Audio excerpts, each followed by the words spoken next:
बिस्मिल्लाहिर्रहमानिर्रहीम, अस्सलाम वालेकुम नाज़रीन, आप देख रहे हैं प्रोग्राम द लास्ट आवर। मैं हूं यासिर रशीद और प्रोग्राम में मेरे साथ मौजूद हैं सीनियर तजज़ियाकार राना मोहम्मद अजीम साहब। नाज़रीन, हुकूमत वक्त ने आज के दिन रिलीफ अवाम को यह दिया है कि वज़ीर-ए-आज़म शहबाज शरीफ साहब ने कहा है कि बिजली के बिल जो हैं उसमें आपको रिलीफ दे रहे हैं, आप 10 दिन बाद वो जमा करवा लीजिए। यानी हुकूमत वक्त ये कहे कि बिजली के बिलों में कीमतें कम नहीं की जाएंगी, आपको 10 दिन का रिलीफ दिया जाता है। जो पैसे आपने इकट्ठे करने वो कर लें, 10 दिन के बाद आप वो बिल जो है वो जमा करवा लें। दूसरी तरफ आज वफाकी काबीना का जो इजलास हुआ, वफाकी काबीना के इजलास में इलेक्शन एक्ट तरमीमी बिल जो है उसे पार्लियामान में लाने का फैसला कर लिया गया है, क्योंकि कायमा कमेटी ने उसकी मंजूरी दे दी है और वो ये समझते हैं कि मखसूस नशिस्तों के फैसले से आइन के कुछ आर्टिकल्स और दफात जो हैं वो बेकार हो गई हैं। अब उन्होंने इसे पार्लियामान के अंदर लेके आना है। पार्लियामान में वो लेके आएंगे तो कानून साजी नए तरीके से होगी। वो ये कहते हैं कि ऐवान बाला में भी ये मंजूर हो जाएगा। दूसरी तरफ पाकिस्तान तहरीक इंसाफ या सुन्नी इत्तेहाद काउंसिल वो इस ज़िमन में बात ये कर रही है कि हम क्या इससे पहले सुप्रीम कोर्ट से रुजू करें या इनको अभी फैसला कर लेने दें। अभी वो इसी शशोपन में है। इस ज़िमन के अंदर उनके भी मुतालिबात और उनकी जो मीटिंग्स हैं वो जारी हैं।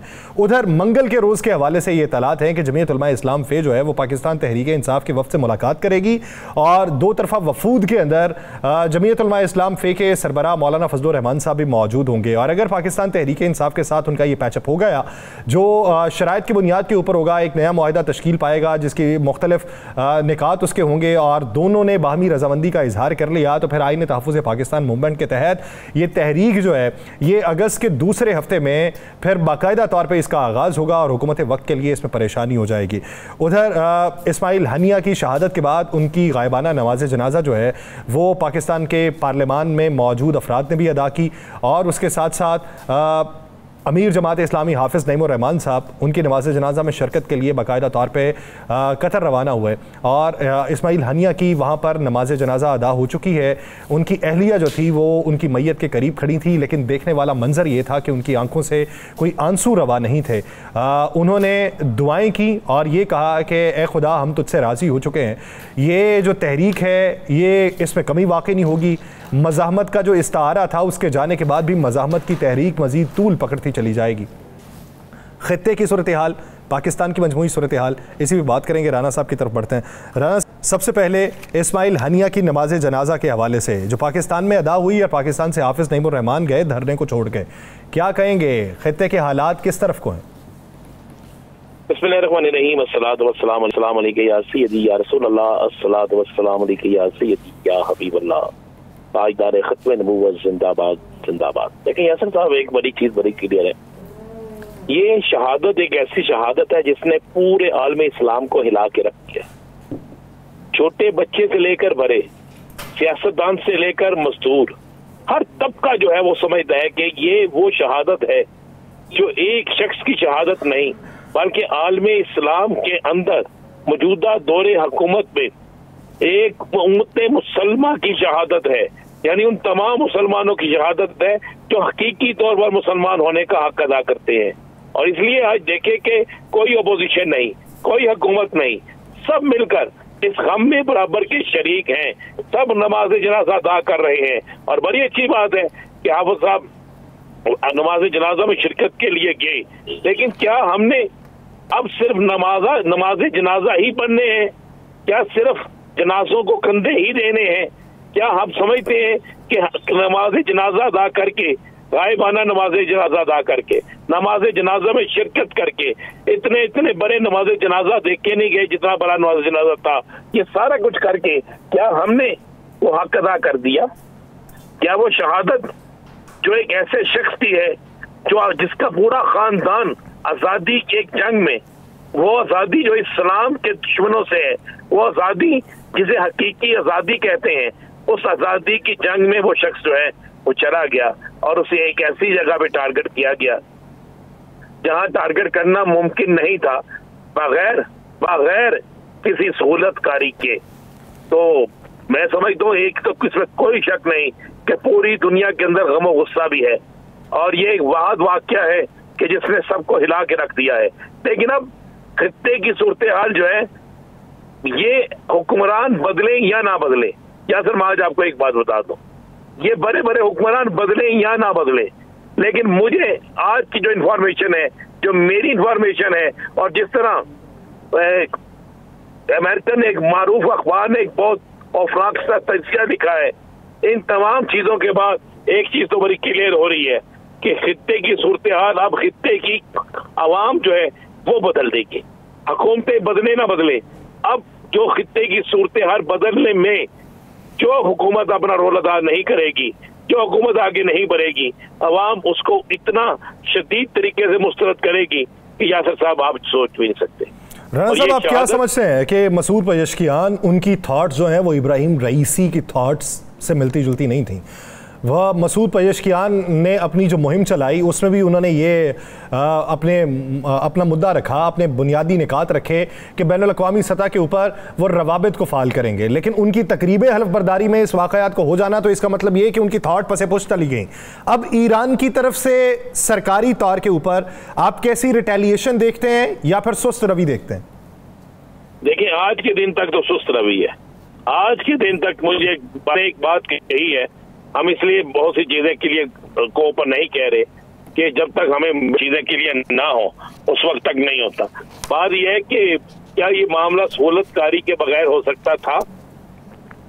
क्या टाइम जो दिखता है, अगर वो बात दुरुस्त है तो फिर मुझे बता दें कौन कहाँ पे है, मुजरम कहाँ पे है। ये तो राना साहब, ईरानी एजेंसी के जो सरबराह थे उन्होंने 3 साल पहले ये कह दिया था कि इजराइल इस हद तक ईरान के अंदर दरअंदाजी कर चुका है कि तमाम हुक्मरान जो हैं वो अपनी जानों को बचाने के लिए तगोदो कर रहे हैं। तो फिर आप क्या तवक्को रखते हैं? तो फिर आप इसके बाद क्या तवक्को रखते हैं कि जो अपनी जानों को बचाने के लिए तगोदो कर रहे हैं और आप फिर वहां पे ये कहें कि उनकी तरफ से कोई एक बहुत बड़ी कोई ऐसा मामला हो जाएगा, कोई ऐसा थ्रेट जाएगा कि जिससे इसराइल डर जाएगा? नहीं, अब ये अवाम की तरफ से जाएगा, तमाम मुस्लिम ममालिक की अवाम की तरफ से। आप देखेंगे कि कुछ लोग खुद एक्टिव होंगे और उसका नतीजा आपको ज्यादा से ज्यादा 1 हफ्ते में मिलना शुरू हो जाएगा। उम्मीद करते ज्यादा तो टाइम लगेगा नहीं। 1 हफ्ते में एक हफ्ते में आप कतर के किरदार को क्या देखते हैं? सर, मैं कह रहा हूँ 1 हफ्ते बाद आपको नजर आएगा कि एक ऐसा प्रेशर बनेगा, चाहे वो कतर हो, चाहे वो ईरान हो, चाहे वो कोई और मुल्क हो। आप जरा इसका रद्द-ए-अमल देखिएगा। 1 हफ्ता, सिर्फ 1 हफ्ता ठहर जाए। आज तदफीन हो गई है, अब बहुत सी जगहों पे बहुत से काम शुरू हो गए हैं। उस 1 हफ्ते को गुजरने दें, उसके बाद आप देखिएगा कि अब मजबूरन करना पड़ेगा, चाहे वो कतर हो, चाहे वो कोई और मुल्क हो, उसको अब मजबूरन बहुत कुछ करना पड़ेगा। मजबूरन बहुत कुछ करना पड़ेगा। राना साहब, पाकिस्तान के सियासी हालात और मौशी हालात पे बात करते हैं। हमारे वज़ीर आज़म साहब ने ये कहा है कि 10 दिन का रिलीफ दे रहे हैं कि 10 दिन बाद आप जो है बिल जमा करवा लें, और उन्होंने ये भी कहा कि मियां नवाज शरीफ की हुकूमत में लोड शेडिंग नहीं होती थी। उन्होंने ये भी कहा कि हमारे एजेंडे के अंदर बिजली की कीमतों को कम करना शामिल है। तो अगर एजेंडे में बिजली की कीमत कम करना शामिल है तो एजेंडे के बरक्स इक़दाम क्यों होते रहे?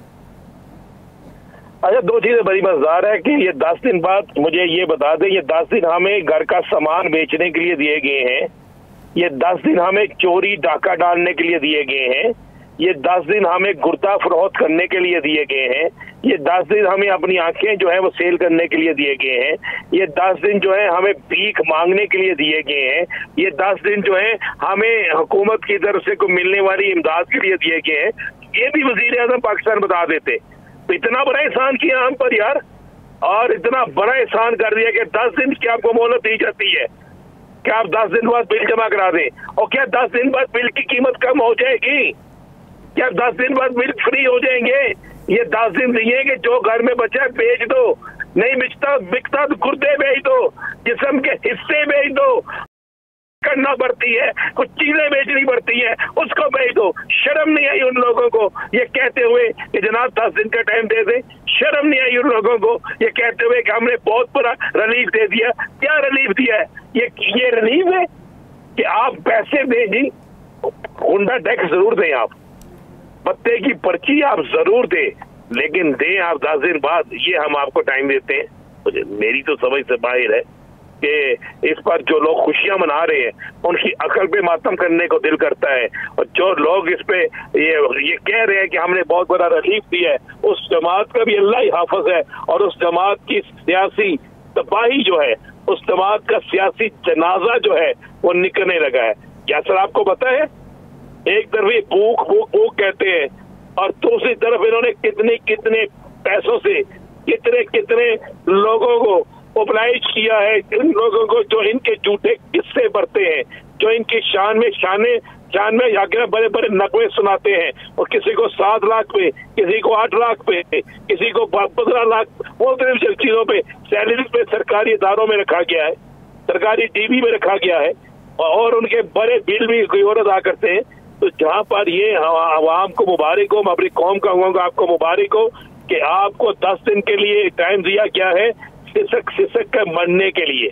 आपको 10 दिन का टाइम दिया गया है कि जाएं जाकर अपने बच्चों की किताबें, उनके बस्ते, उनके कलम दवात, उनकी साइकिलें, अपनी मोटरसाइकिलें अपने रिश्तेदारों से उधार मांगे ताकि बिल अदा कर सके। ये इन्होंने हम पे एहसान नहीं किया। उन्हें इतला ये थी कि अभी इन्हीं डेटों पे अगर बिल अदा करने लोग जाएंगे तो सैकड़ों नहीं, हजारों नहीं, लाखों लोग बिल अदा नहीं कर सकेंगे। तो उन्होंने कहा इन्हें 10 दिन का टाइम दे ताकि ये किसी न किसी तरीके से ये सारा कुछ करके। राना साहब कुछ तस्वीर चलाते हैं और मवाजना अगर कर लिया जाए कि जब मियाँ नवाज शरीफ साहब वापस आए थे और मियाँ नवाज शरीफ साहब ने ये कहा था कि मेरे दौरे हुकूमत में तो ये कुछ होता था, बिजली की कीमत इतनी थी, मटन की कीमत इतनी थी, सारा कुछ जो नवाज शरीफ साहब कहते हैं वो ज़रा नवाज शरीफ साहब की गुफ्तगूएं फिर वापस आते हैं कि अभी मौजूदा हालात में कि जब उनके भाई की दूसरी बार हुकूमत आ चुकी है तो तब हालात कहाँ पे हैं। मेरे जमाने में रोटी 4 रुपए की थी और आज 20 रुपए की है। पेट्रोल कितने का मिलता था मेरे दौर में 60 रुपए लीटर मिलता था या नहीं मिलता था। आज जो है वो पाकिस्तान में डॉलर कितने का मिलता है। डॉलर मेरे जमाने में 104 रुपए था, 104 रुपए, आज 250 से भी ऊपर है। इसलिए तो महंगाई का तूफान है पाकिस्तान के अंदर। तो आप मुझे बताओ, इसलिए नवाज शरीफ को निकाला था कि वो उसने डॉलर को हिलने नहीं दिया। रुपया डॉलर के आगे बिल्कुल खड़ा था मजबूती के साथ। हमारे जमाने में चीनी 50 रुपए किलो थी, आज कितने की है। बिजली नवाज शरीफ ने महंगी नहीं की, नवाज शरीफ ने सस्ती की। नवाज शरीफ ने बिजली बनाई और उसको सस्ते दामों आवाम तक पहुंचाया। पाकिस्तान एशियन टाइगर बनने जा रहा था उस जमाने में। अगर ये 23 साल मैंने पाकिस्तान को दिए होते, आज अल्लाह के फजल करम से पाकिस्तान एक जन्नत बना होता। जन्नत, हम फिर जन्नत बनाएंगे इसको इंशाअल्लाह। अच्छा राना साहब, आपने सुना फिर से जन्नत बनाएंगे, एशियन टाइगर बनने जा रहा था। अभी तो हमें लगता है कि हम एशियन कैट भी नहीं रहे। ये कुछ जो है दाम जो है चीज़ों के, ये जब नवाज शरीफ साहब ने तकरीर की उस दौर में कितने थे। चले पाकिस्तान तहरीक इंसाफ की हुकूमत चली गई थी, पीडीएम की हुकूमत थी, अब दोबारा से उनकी हुकूमत आई है तो अब दाम कितने हैं वो मवाजना ही कर लें तो 100-150 का हर चीज़ के अंदर फ़र्क दिखाई देता है। कुछ चीज़ों में तो 500, 600 का फ़र्क दिखाई दे रहा है। बिजली की कीमतें जो हैं वो 30 से 35% तक महंगी हो गई हैं। अब बैठ के किसको रोएं? क्या बड़े मियाँ साहब को छोटे मियाँ साहब की हुकूमत पसंद नहीं आई? बात यह है कि मियाँ शरीफ साहब के जो 2 साहबजादे सियासत में ज्यादा इन थे ना, और ज्यादा इन है। एक है मियाँ नवाज शरीफ साहब, उनकी वल्दियत भी मियाँ शरीफ साहब है, और एक है शहबाज शरीफ साहब, उनकी वल्दियत भी है। उसके बाद इनकी बेटी है नवाज शरीफ साहब की, वो मरियम नवाज साहिबा है, और शहबाज शरीफ साहब के बेटे हैं जो हमजा शहबाज साहब हैं। हमजा साहब भी वजीर आला रहे, मरियम साहिबा वजीर आला है। मियाँ नवाज शरीफ वजीर आजम रहे, एक दफा नहीं कई दफा, वजीर आला कई दफा, वजीर खजाना एक दफा। अब उसके बाद जब शहबाज शरीफ ने हुकूमत दी तो शहबाज शरीफ ने एक पाई की भी बात करनी थी, एक रिलीफ की भी बात करनी थी, तो उसका मशवरा किससे होता था? उसका मशवरा होता था जनाब मोहतरम मियाँ नवाज शरीफ साहब से। लंदन में जाके फैसले हुआ करते थे। मुझे समझ नहीं आती, मियाँ साहब ने ये तकरीरें की, मैंने तो उस वक्त भी कहा था कि मियाँ साहब आप किसकी रोटी है, आप तो गंदम भी सस्ती आपने ले ली, सारा कुछ ले लिया, रोटी 5 रुपए की या 4 रुपए की मिली, सब्जी मुझे दुनिया में कोई दिखा दे जो 10 रुपए किलो मिलती हो। आपने क्या कि 100-150 रेट, भाई जी 1100 रुपए किलो मटन हुआ करता था, 2400 रुपए किलो मटन है, 235-40 रुपए किलो हुआ करती थी मुर्गी, आज 700 रुपए किलो है। वो बैंगन जो मुफ्त मिलते थे, आज उन बैंगन की कीमत 250 रुपए किलो है। ठीक है, वो गोभी जिसे लोग कहते थे यार हमने नहीं खाना, आज उस गोभी को काट कर सेल करते हैं। पाव लेनी है, किलो लेना है, 2 किलो लेनी है। आज तो ये आलम हो चुका है। आज दाल मास जो है वो उस मेहमान को खिलाई जाती है जो बड़ा VVIPO इतनी महंगी हो चुकी है। दाल चना महंगी हो चुकी है। पहले कहते थे यार दाल ही खा के गुजारा कर लेंगे, अब तो भाई दाल भी नहीं खा सकते, सब्जी भी नहीं खा सकते, चिकन मटन बीफ इसे तो आप भूल ही जाए ना। तो शहबाज शरीफ साहब जनाब इनके सगे भाई हैं, मरियम साहिबा इनकी सगी बेटी हैं, इसाक डार साहब इनके रिश्तेदार हैं, एहसन इकबाल साहब इनके साथी हैं, बाकी सारे लोग इनके हैं। ये मुआवजा आप सामने चार्ट दिखा के मुआवजा करके एक एक चीज सामने रखनी चाहिए। अवाम सिसक रही है, अवाम रो रही है। ये जो आप मेरा गला बैठा हुआ भी सुन रहे हैं, आज गला क्यों नहीं काम कर रहा। मैंने आज 3 जगह गया हूं मैं, खुदा की कसम तीनों जगहों पे लोगों को वजाहतें इस तरह हमें देनी पड़ी है। उन्होंने कहा आप सहाफी हैं, महंगाई पे मर गए हैं। हमने कहा यार हमारा प्रोग्राम निकाल के देखो, हम तो रोजाना बोलते हैं, हम तो सब कुछ करते हैं। लोग भूख से मर रहे हैं, लोग फकीरों की तादाद में आज की रिपोर्ट ले, पाकिस्तान के अंदर फुकरा जो फकीर है मांगने वाले हैं, फुकरा नहीं कहते, फकीर जो मांगने वाले हैं उनकी तादाद में 300% इजाफा हुआ है। इस दफा जाके आप देखें, आज की रिपोर्ट ले ले, ज़कात लेने वालों की तादाद में जो एप्लीकेशन दी जाती हैं उसमें 1000% इजाफा हुआ है। और इनको शर्म नहीं आती। ये कहते हैं जनाब के हमारे दौर में ऐसा था। आप मियाँ साहब हुकूमत नून लीग की है, वजीर आला नून लीग के हैं, गवर्नर नून लीग के लगा के मुख्तलिफ जगहों पे बलोचिस्तान में और बाकी जगहों पे आपकी पूरी अमलदारी है। जो आप चाहते हैं, जैसा आप चाहते हैं वैसे ही होता है। जिसको आप पसंद नहीं फरमाते वो गैब भी हो जाता है, सारा कुछ चलता है। और अब भी आपके हाथ में है सारा कुछ, और यार आप कुछ नहीं कर सकते। अगर आप नहीं कर सकते इस्तीफा दें, सुकून से वापस जाएं और वहां जाकर जो आपके दिल की भड़ास है वो निकालें। हाँ साहब, मैं 2-3 दिन पहले आपसे यही बात कर रहा था, तो आपने मुझे कहा कि हुकूमत इनकी है, अब आप कह रहे हैं हुकूमत इनकी है। भाई वो तो आपकी मेरी निजी महफिल में गुफ्तगू से ना आप जानबूझ के करते हैं यासर साहब। आप जो निजी महफिल होती है ना, जो टीवी पे नहीं होती, उसकी बात तो ना करें। तो अगर इनकी, मैं बिल्कुल आपकी बात टीचर कारी लेते हैं, इस पे बात इनकी हुकूमत नहीं है, एक ही लेने बैठे हैं मुझे बता देना क्या लेने बैठे हैं ये। ऐसा वो पिछले दिनों ना बच्चों को लेके इधर एक जगह पे फन फैक्ट्री है, उधर लेके गया, तो वो एक झूला है तो 3 बच्चों के लिए था वो। तो वो एक बच्चा भी अगर उसका पे करे ना तो तीनों बैठ सकते हैं। तो वो किसी एक के वालिद खड़े थे, तो एक की वालिदा पास में खड़ी थी, तो उन्होंने देखा कि जब इसके वालिद ने सिक्का इसमें डाल दिया ना तो ये अब चलेगा। तो जब वो चलने लगा तो उन्होंने भाग के जाके अपने बच्चे को भी वहां पे बिठा दिया। अब वो पैसा तो किसी और का खर्च है, लेकिन उसका लुत्फ दोनों बच्चे उठा रहे हैं। तो क्या ऐसी सूरत हाल है? बिल्कुल ऐसी सूरत हाल है जी, बिल्कुल ऐसी सूरत हाल है। लुत्फ कोई और उठा रहा है। अच्छा मजे वाली बात है, आवाम के पैसे के लुत्फ भी यही उठा रहे हैं, ये भी उठा रहे हैं, कोई और भी उठा रहा है। तो ये इसी तरह चलता है यासर साहब। अगर आपने अब पर्सनल चीजें डिस्कस करना शुरू कर दी है तो अब आपको क्या कहूँ, आज के बाद आपके साथ वो खुफिया गुफ्तगू शनीद नहीं हुआ करेगी। मुझे ये बता। अच्छा ये तो बताए मुझे यासर साहब, ये तो बताए जी जी, वो यारो धरने वाले खिलाफत साहब तो चले गए, ठीक है ना, जाना चाहिए था, बहुत बड़ा काम किया। उनको धरने वालों को कुछ मिला है कि उन्होंने हाथ हो गया है। वो आज उन्होंने, हुकूमत ने यकीन दहानी कराई। खबर तो ये है कि आज उन्होंने कहा है कि आपके जो मुजाहिरीन हमने गिरफ्तार किए हुए हैं उनको रिहा कर देंगे। सिर्फ ये मिला है। 32 लोग, बाकी तो रिहा करते हुए 32 लोग हैं जिन्हें नजरबंद किया हुआ है। बाकियों की कोई इत्तला नहीं। ये तो बिजली सस्ती कराने गए थे, 7वां रोज है, अभी टैक्स खत्म कराने गए थे। वो टैक्स किधर गया खत्म होने वाला? वो बिजली सस्ती होनी थी, वो किधर गई? सर 8 रोज में तो नहीं हो सका। अभी आते हैं उनके नुमाइंदा आते हैं तो उनसे पूछ लेते हैं कि क्या मिल सका है अब तक और कितनी देर तक बैठने का इरादा है, क्योंकि खबर तो ये है कि उन्होंने किसी ग्रैंड अलायंस का हिस्सा बनने से इनकार कर दिया। यार इजाजत नहीं ना मिली, फिर मुझे सच्ची बातें पूछेंगे तो फिर आप चीखते हैं, फिर आप आपके फौरी तौर पे कहेंगे अब भाई हमारे साथ एक फलां गेस्ट है, उधर चलते हैं। चले उनके आने से पहले, इजाजत नहीं मिली। मैं तो समझता था बदल गई जमात इस्लामी, मैं तो समझता था जमात इस्लामी हकीकी आ गई, लेकिन ये बजीकी आ गई, बरीकी वाली जमात इस्लामी आ गई। चले हमें एक ब्रेक के बाद डॉक्टर उसामा रजी जो हैं, नायब अमीर हैं जमात इस्लामी के, वो हमें ज्वाइन कर रहे हैं। ब्रेक लेते हैं, ब्रेक के बाद नाज़रीन वापस आते हैं, कहीं नहीं जाएगा, स्टे विद अस।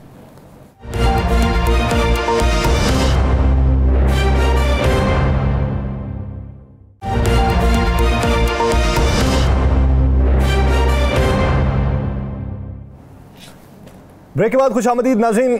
8 दिन हो चुके जमात इस्लामी के इस्लामाबाद के धरने को। 3 दिन की इजाज़त दी गई थी। मुज़ाकराती अदवार चले लेकिन बगैर नतीजा ख़त्म हो गए। जमात इस्लामी ने यह कहा कि जब तक हमारे मुतालिबात पूरे नहीं होते यहाँ से नहीं हिलेंगे। क्या हुकूमत की तरफ से कोई ऐसी इंटेंशंस दिखाई देती हैं कि हुकूमत इसके ऊपर गौर खौज कर रही है और किसी नतीजे के ऊपर पहुँच जाएगी? जमात इस्लामी को यह कह दिया गया कि आपके कारकुनान को रिहा कर दिया जाएगा, तो क्या कारकुनान की रिहाई जो है वो मुतालिबात के निकात के अंदर शामिल है या वो मुतालिबात के निकात से बालातर है? 10 निकाती एजेंडा जो था वो जमात इस्लामी का मुतालिबात वाला था।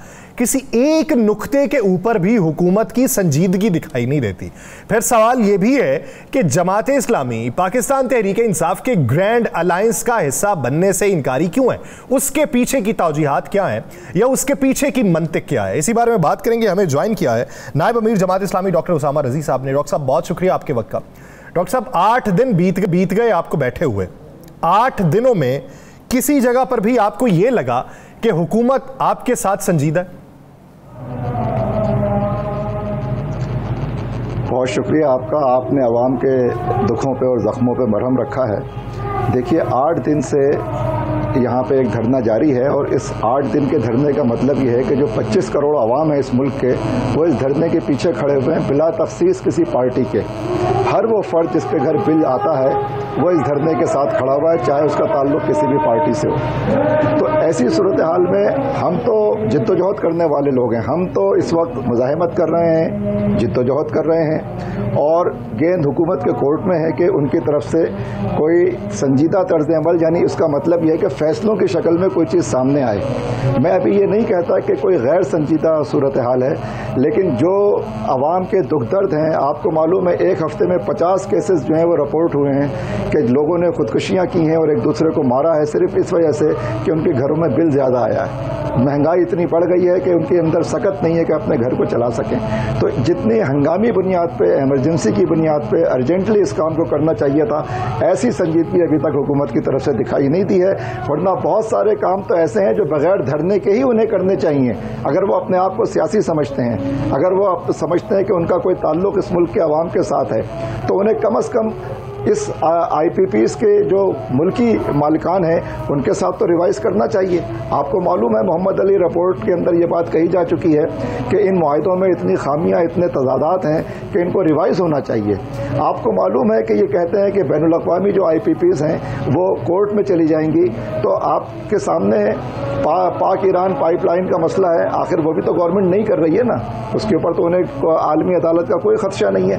इसलिए इनकी गुफ्तगू में, बातचीत में बड़े तजादात हैं और जिस तरह से ये तूल दे रहे हैं, ये तूल देना चुगली खाता है कि इनके अज़ाइम कुछ और हैं और ये समझ रहे हैं कि ये कोई ऐसे सियासतबाजी हो रही है, खिलवाड़ हो रहा है, ये अभी जमा है और बस इनको टाल मटोल करके हम छोड़ देंगे। इन्होंने बंद करके रखे हुए थे ना 35 दिन से हमारे कारकुनान, 8 दिन से हमने तो उसका मुतालबा नहीं किया इनसे कि हाँ वो हाय हाय हाय अभी हो गया, गिरफ्तार कर लिया, रिहा करो रिहा करो। ये उनका राइट है। इन्होंने गलत गिरफ्तार किया, इन्होंने धरने को रोका, पुरतशद्दुद तरीके से रोका, इन्होंने आइन और कानून को वायलेट किया। ये खुद मुजरिमों का टोला है और ये झूठों का टोला है जो इस वक्त मुल्क पर मुसल्लत है और ये एक हाथ से नहीं सैकड़ों हाथों से इस मुल्क को लूट रहे हैं। और जो इस मुल्क के अवाम है इनके कानों पे जू नहीं रेंग रही है कि कोई फांस चुभी हुई है ना, कोई खुशी से तो आके धरने पर नहीं बैठता है, लेकिन इनकी उसामा साहब और ये जो उसामा साहब एक अर्ज है कि आप कह रहे हैं कि ये चोर है, ये मुसल्लत किए गए हैं और आप इन्हीं मुसल्लत किए गए लोगों से बार बार जाके मुज़ाकरात भी करते हैं। आप इन्हीं मुसल्लत किए गए लोगों से जिनको आप इतने लवाजबाज से ये दिलनवाज से नवाज रहे हैं, वाकई ऐसा है तो फिर आप इनसे क्यों मुज़ाकरात कर रहे हैं? फिर आप इनके साथ क्यों टेबल टॉक कर रहे हैं? फिर आप खुल के बात करें कि जनाब हम इन मुतालबात के लिए आए हैं, 3 दिन के लिए आए थे, 8 दिन हो गए हैं और एक मुतालबा आपका हुआ।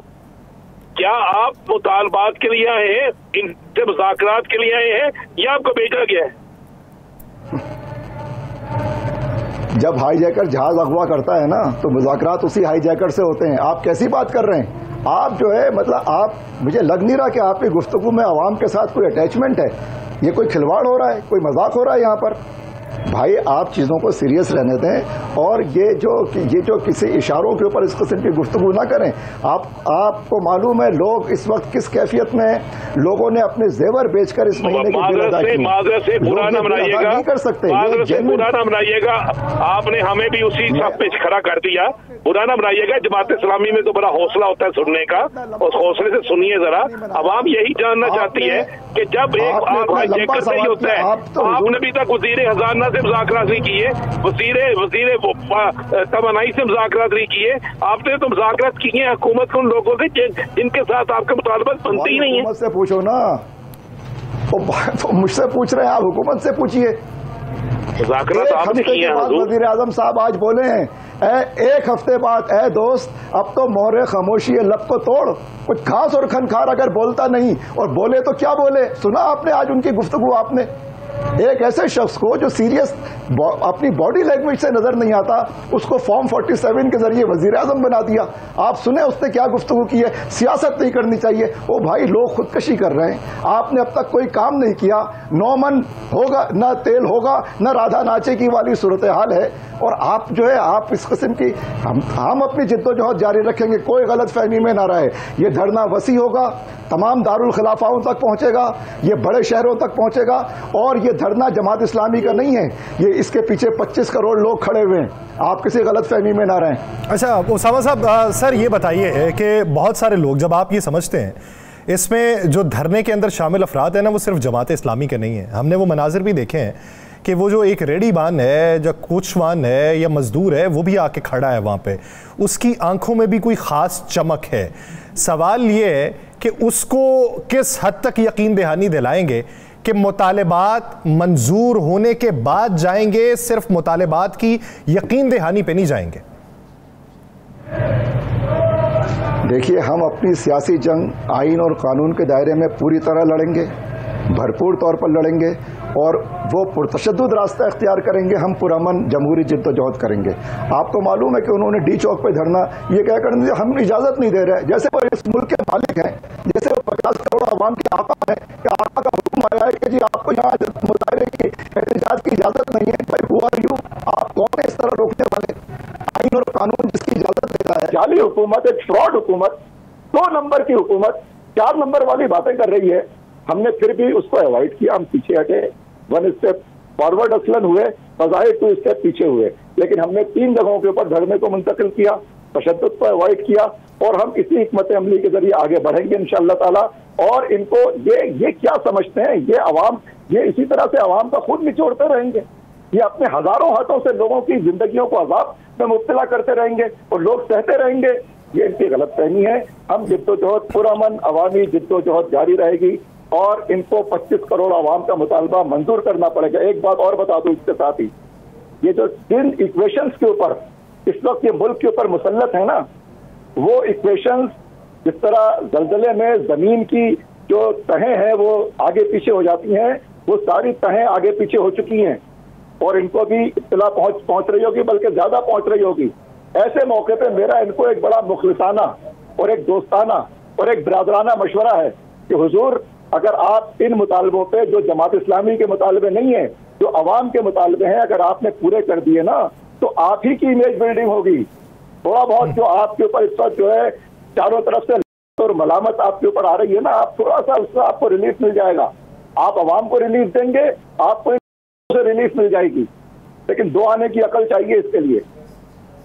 आप समझते हैं उसामा साहब के ये रिलीफ दे सकते हैं या ये रिलीफ देंगे? जब ये लूट खसूट कर सकते हैं, जब ये 2 नंबरी और 4 नंबरी से जो है IPPs के जरिए अपनी तजोरियां भर सकते हैं, तो ये रिलीफ क्यों नहीं दे सकते? ये अपनी हजारों सीसी की गाड़ियां क्यों नहीं छोड़ सकते? ये अपने मुफ्त पेट्रोल पे कॉम्प्रोमाइज क्यों नहीं कर सकते? ये IPPs के मुल्की जो इदारे हैं, जो कंपनीज हैं, उनको रिवाइज क्यों नहीं कर सकते? ऐसी तो कोई चीज नहीं है कि जिसको ये नहीं कर सकते। हाँ, ना करना चाहें, और इनको अगर ये लग रहा है कि जी जाने का वक्त आ गया है, तो जितना और लूट सकते हो लूटो, तो इसमें इनको फायदा नहीं होगा, इसमें इनको नुकसान होगा। ये मेरा इनको बिरादराना मशवरा है। अच्छा डॉक्टर साहब, ये चीज़ बताइए कि जहाँ पे बानी पाकिस्तान तहरीक इंसाफ इमरान खान ने कहा कि आपके धरने की हिमायत करते हैं, वहाँ पे हमें ये सुनने को मिला कि जमात इस्लामी ने कहा कि पीटीआई के किसी ग्रैंड डायलॉग का हिस्सा नहीं बनेंगे या फिर उनके ग्रैंड अलायंस का हिस्सा नहीं बनेंगे। आपको क्या लगता है कि आप अवामी इश्यूज पे हैं, वो सियासी इश्यूज पे हैं? नहीं, दोनों कॉमन इश्यूज पे हैं। कॉमन इश्यूज पे, कॉमन ग्राउंड पे दोनों हिकमत अमलियां होती हैं। एक सिमत में सफर करना है, दोनों की सिमतें अलग नहीं हैं, लेकिन इस मुल्क की सियासी तारीख के जो तजुर्बात हैं उससे हम इस नतीजे तक पहुंचे हैं कि कॉमन इश्यूज पर इश्तराक अमल होना चाहिए, मिलजुल कर चलना चाहिए, एक दूसरे के जलसे जलूस में आना जाना चाहिए। उससे एक सेहतमंद सियासत भी परवरिश पाएगी और इत्तेहादी सियासत के नतीजे में जो कॉम्प्रोमाइजेस होते हैं पार्टियों के, उनसे भी आप बच सकेंगे। तो हम भी उसी सिमत में चल रहे हैं। वो भी अगर ऐलान कर रहे हैं कि उसी सिमत में चलेंगे तो इत्तेहाद के बजाय मेरा ख्याल है इश्तराक अमल का कल्चर इस मुल्क में पैदा होना चाहिए और हमने उसका ऐलान किया और हम उसके साथ हैं। अभी पीटीआई वाले हमारे जलसे में आए हैं, हमने उनको खैर मकदम किया है, उन्होंने तकरीर की है, हम उनका शुक्रिया अदा करते हैं। उन्होंने हमारा, यानी वो मसला हमारा नहीं है, ये वो 25 करोड़ आवाम के लिए अगर वो भी आए हैं और लोग भी आए, हम उनको वेलकम करेंगे। अच्छा डॉक्टर साहब, ये कितने अरसे तक का अल्टीमेटम दे रहे हैं? आप बैठे रहेंगे या इसके बाद हिकमत अमली या आवाम के दुख दर्द, जब तक आवाम के दुख दर्द में उनको रिलीफ नहीं मिलता, हमारी जिद्दोजहद जारी रहेगी इंशाअल्लाह ताला। अच्छा, एक आखिरी सवाल डॉक्टर साहब, इस धरने को आप मुल्क के तूलो अर्ज में फैलाना चाहते थे, तो उसकी स्ट्रेटेजी क्या है? क्या मरहलावार होगा या एक ही दम मुख्तलिफ शहरों में भी धरने दिए जाएंगे? देखिए, फिलहाल तो हमने कराची से कहा है कि कराची का धरना बारिशों की वजह से मौखर किया और फिर आपको मालूम है कि इस वक्त आलम इस्लाम का एक बहुत सानिया जो हमास के सरबराह इस्माइल हनिया जो शहादत हुई है, उसकी वजह से 2 दिन हमने कराची का ये धरना जो है मौखर किया है। इंशाअल्लाह ताला हम देखेंगे कि घी सीधी उंगली से कितना निकल रहा है, उंगली टेढ़ी कितनी करनी है, तो सारी चीजें देख रहे हैं। लेकिन ये लोहे के चने हैं, गलत फहमी में मत रहिएगा। आप इसको चबाने की कोशिश, इससे पहले भी कोशिश की है, तो आप अपने ही दांत तोड़ेंगे इंशाअल्लाह ताला, तन का कुछ भी नहीं बिगड़ेगा। उम्मीद करते हैं कि अवाम की फलाह बहबूद के लिए, अवाम के लिए जो मज़ाहमत की तहरीक है वो अवाम के इशूज़ के मुताबिक ही जो है वो पाया तकमील तक पहुंचे। बहुत शुक्रिया डॉक्टर उसामा रज़ी साहब इस वक्त देने के लिए। नाज़रीन, दीगर इश्यूज़ पे बात करेंगे एक शॉर्ट ब्रेक के बाद, कहीं नहीं जाएगा, स्टे विद अस।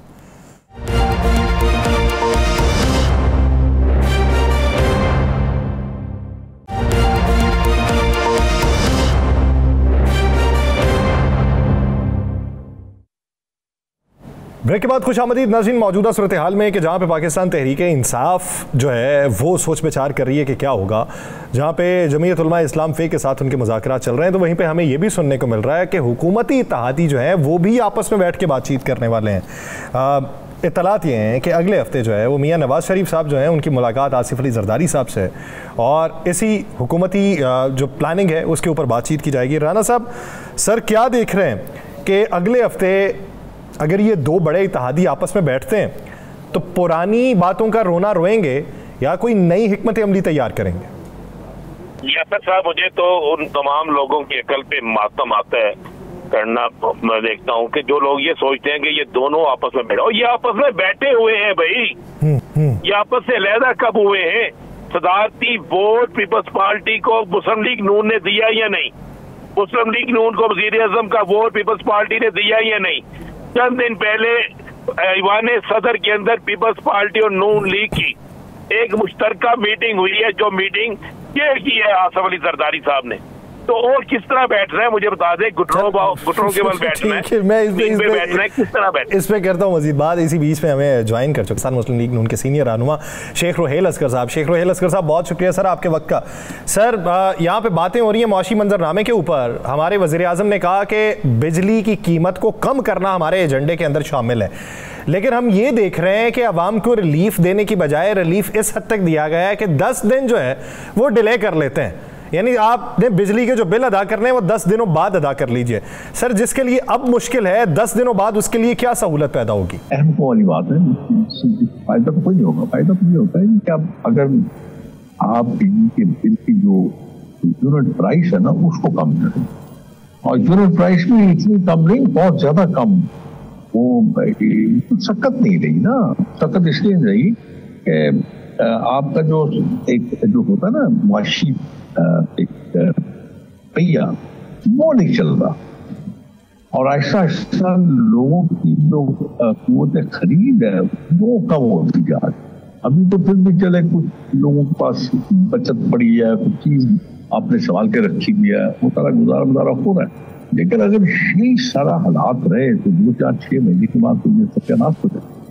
हमें सिर्फ ये एक प्लान करना है कि ये कीमत कैसे कम हो सके, उसकी क्या स्ट्रेटेजी हो सके, और जल्दी से जल्दी। ज्यादा देर नहीं, ज्यादा देर लगाने से तो हुकूमत निकल जाएगा ना, तो खत्म हो जाएगा सारा, बिल्कुल आपके पास से बाहर निकल जाएगी बात। और ये जो भी करना है हमें आपको नजर आ रहा है कि हुकूमत को रिलीफ दे सकती है या इसकी हुकूमत के हाथ में कोई रिलीफ है? हुकूमत असल मसला हुकूमत का नहीं है, असल मसला है एक ऐसा, जो आपने देखा होगा पिछले दिनों में जो अल्लाह की रहमत करे जो ईरान के सदर थे वो दुनिया से चले गए, इब्राहिम रईसी, वो आए थे पाकिस्तान तशरीफ लाए थे। मैं बारखा ये बात कह चुका हूँ कि आप अपने जो बिजली की कीमत है और ईरान की बिजली की कीमत जो है, आप अगर उनका मुकाबल कर लें तो मेरे ख्याल में शायद ईरानी बिजली जो है वो कम है, उसके रेट्स कम है। इसके साथ साथ ईरान की जो ऑयल प्राइस है, इसी तरह ईरान को आपने अपने मुल्क को बेहतर करना है मुआशी तौर पे, अगर आपने अवाम को रिलीफ देना तो फिर ये कड़वा घूंट तो आपको पीना पड़ेगा। इससे नजदीक तक चीज तो कोई आपको नजर नहीं आ रही। लेकिन शेख रोहित साहब, कड़वा घूंट इसकी जो इस्तिलाह है वो आप भी जानते हैं कि पिछली कई दहाइयों से इस्तेमाल होती है, लेकिन वो कड़वे घूंट की इस्तिलाह, उसका अमल दरामद जो है वो सिर्फ और सिर्फ अवाम पे होता है। अब बहुत सी बातें हो रही हैं कि अपने अखराजात पे कट लगाएं, तरक्याती मंसूबों पे कम करें, अवाम पे खर्च करें, वो कड़वा घूंट पीना किसने? मैं तो ये बात ही नहीं कर रहा हूँ, आप मेरी बात को समझे नहीं, मेरा ख्याल है आप नहीं समझे। मैं कड़वा घूंट कह रहा हूँ कि हुक्मरानों को कड़वा घूंट लेना, क्योंकि लाजिम बात है जब आप सस्ती चीज लेंगे ईरान से तो ऑब्वियसली एक ऐसी ताकत है जिसको हम बड़ी ताकत समझने लगते हैं, और उसका नाम आपको ये खौफ ये है कि शायद वो नाराज हो जाएंगे। जब वो नाराज हो जाएंगे तो आपका इक़्तिदार जाता रहेगा, और ये भी हो सकता है आपको वो दुनिया पानी से ही उठा दें। तो ये मेरे कहने का ये मतलब है, आप शायद वो बात को समझ नहीं पाए। मैं तो ये कतई मैं वो आखिरी आदमी हूँगा जो ये कहेगा कि अवाम इसको बर्दाश्त करे। क्यों भाई, अवाम क्यों बर्दाश्त करे? मैं क्यों ना करूँ बर्दाश्त? मुझे अपने मामलात को क्यों नहीं सस्ता करना? मुझे अपने जो है मेरी जिंदगी के अखराजात है, मुझे उन पर कट क्यों नहीं लगाना? मुझे लगाना चाहिए। मुझे ये मिसाल अच्छा, मैं एक मिसाल देता हूँ आपको। मैं कसम नहीं खाता या मैंने कोई लिख के नहीं रख दिया, हदीस नहीं है कि मेरे पास कपड़े नहीं है और मैंने कपड़े पहनने छोड़ दिए। आप हैरान होंगे कि मैं जो कपड़े पसंद करता हूँ उनकी कीमत क्या होगी। मेरा ख्याल है बहुत मामूली, इससे फर्क नहीं पड़ता। लेकिन मैं अपने आप को डेली तौर पे बड़ा तसल्ली समझता हूँ। डेली तौर मैं अपने आप को बहुत हल्का फुल्का समझ। ये क्या बात है, ये क्या मंतक है कि जो आता है ये कहता है आवाम इसको बर्दाश्त करे। क्यों आवाम क्यों बर्दाश्त करें? आप बर्दाश्त कर लें। आप बड़ी बड़ी गाड़ियां छोड़ के निचली नीची गाड़ियों पे आ जाएं। आप 20 गाड़ियों का इंतराज छोड़ के आप अकेली अपनी एक गाड़ी पे आ जाएं। मेरे ख्याल में सब कुछ ठीक हो जाएगा।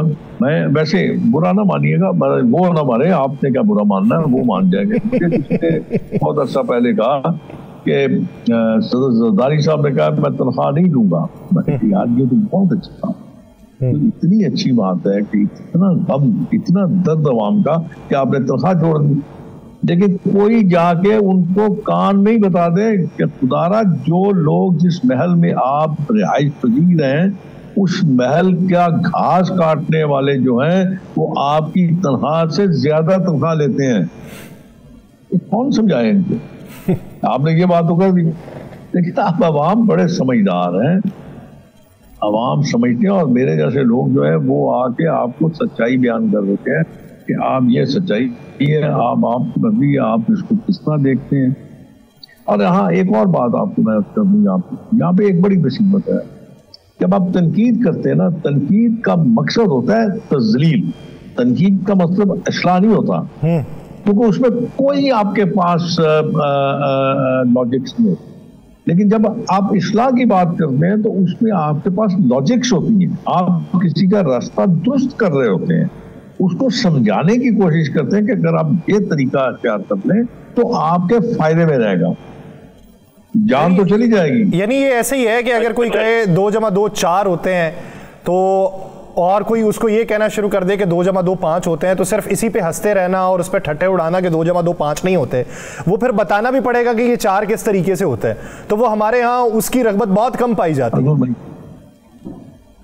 मैंने जरूर आपको यही अर्ज किया है ना कि आप यहाँ बैठ के, आपके चैनल में बैठ के मैं तो बात करूंगा तो लोग ये कहें वो जब बहुत सख्त नाराज है। मैं नाराज नहीं हूँ, अल्लाह के बंदो, मैं कहीं नहीं जा रहा, मैं यहीं बैठा हूँ। लेकिन अब मैं मुसीबत ये है कि जिस उम्र के हिस्से में मैं हूँ, अब मैं कहाँ जाऊँ यार। मेरा सारा जो है, मेरा स्टेट जो है, मेरा सब कुछ जो है वो इसी मुल्क में है।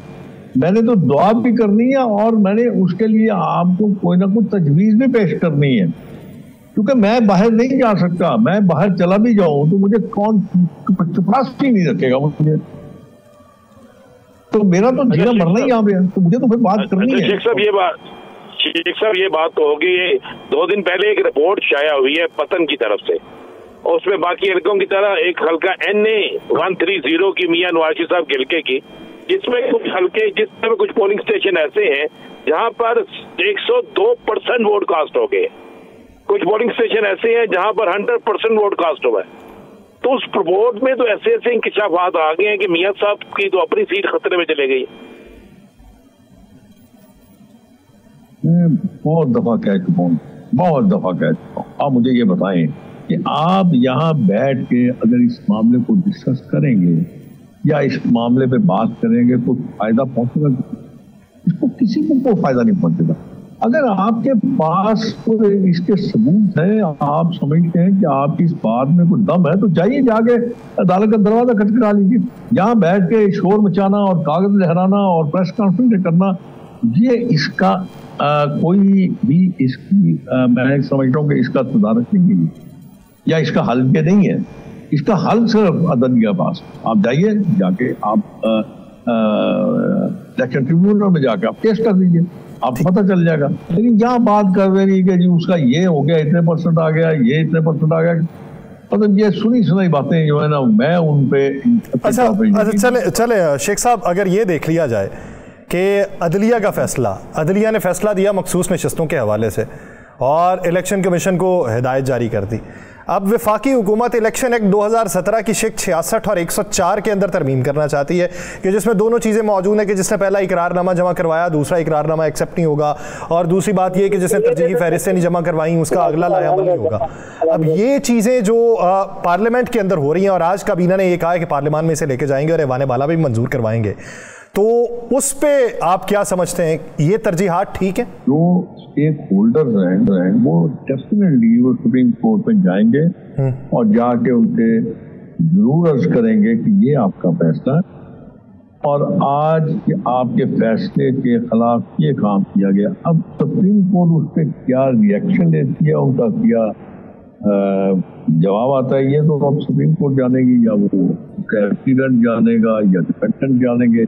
अब मैं और आप क्या कर सकते हो, तो यही कह सकते ना। हाँ, मैं ये जरूर कहता हूँ कि आपने अगर सियासी तौर पे अगर लड़ाई लड़नी है तो फिर आपको ऐसे इक़दाम करने जिससे पाकिस्तान और पाकिस्तान के अवाम को फ़ायदा पहुँचे, और जिस वक्त आप उनको रिलीफ दे देंगे पाकिस्तान के अवाम को, तो ये मैं आपको 100% यकीन के साथ कहता हूँ कि अवाम का तल्लुक, अवाम का रिश्ता, अवाम की एक दोस्ती वो उसके अपने पेट के साथ है या अपने बच्चों के मुस्तकबिल के साथ है। अगर उनके बच्चों के पाँव में जूती होगी, तन पे कपड़े होंगे, पेट में रोटी होगी, तो यकीन कीजिए आपकी जायदाद। अगर ये चीजें नहीं होगी और वो बगैर तिब्बी सूरत के मर रहा है या बगैर तलीम के है, बगैर वो मीठा पानी या सादा पानी पिए बगैर मरता है, तो मैं नहीं समझता कि आपके इक़दामात का कोई सियासी फायदा पहुंचे। शेख साहब सर ये बताइए कि इस वक्त मौलाना फजलुर रहमान साहब माजी में वो जिसे अपना बदतरीन मुखालिफ समझते रहे, जिसकी जमात को एजेंट्स की जमात कहते रहे, क्या वजह बनी कि आसिफ अली जरदारी साहब और मियां नवाज शरीफ साहब से करीबी कुर्बत के बावजूद भी और पिछले जो सेशन था उसके अंदर हुकूमत में रहने के बावजूद वो उनके साथ हाथ में लाने की बजाय वो पाकिस्तान तहरीक इंसाफ के साथ मंगल के रोज़ डायलॉग करने वाले खुद जाके? आप अपने दिल में याद रख के मुझे एक बात बताइए कि आप समझते हैं कि सियासत में कोई असूल, कोई वफादारी है कि वो अब आके पहले सर अगर मफरूजे की बुनियाद पे मान भी लेते थे तो अब आके यकीन नहीं होता उस पर? मैं ये आपसे अर्ज कर रहा हूँ कि अब तो वफादारी नहीं है, असूल नहीं है, कोई वो क्या कहते हैं, कोई वैल्यूज नहीं रह गई। अब क्या रह गए यहाँ पे? तो सिर्फ जो मैं देखता हूँ फिर मुझे जो समझ आती है, फिर समझ आती है कि सियासत कम वक्त सिर्फ मफादात की सियासत, बस दैट्स इट। मफादात की सियासत है और कुछ नहीं है, क्योंकि इस मुआशरे में मफादात के अलावा कुछ और अभी बचा ही नहीं है। केओस बहुत बढ़ता जा रहा है। बहुत शुक्रिया शेख रुहेल असगर साहब। सर प्रोग्राम का हो जाता है। नाज़रीन मुझे और राना साहब को दीजिए इजाज़त। आपसे मुलाकात होगी पीर के रोज़। अपना बहुत सा ख्याल रखिएगा। अल्लाह निगहबान।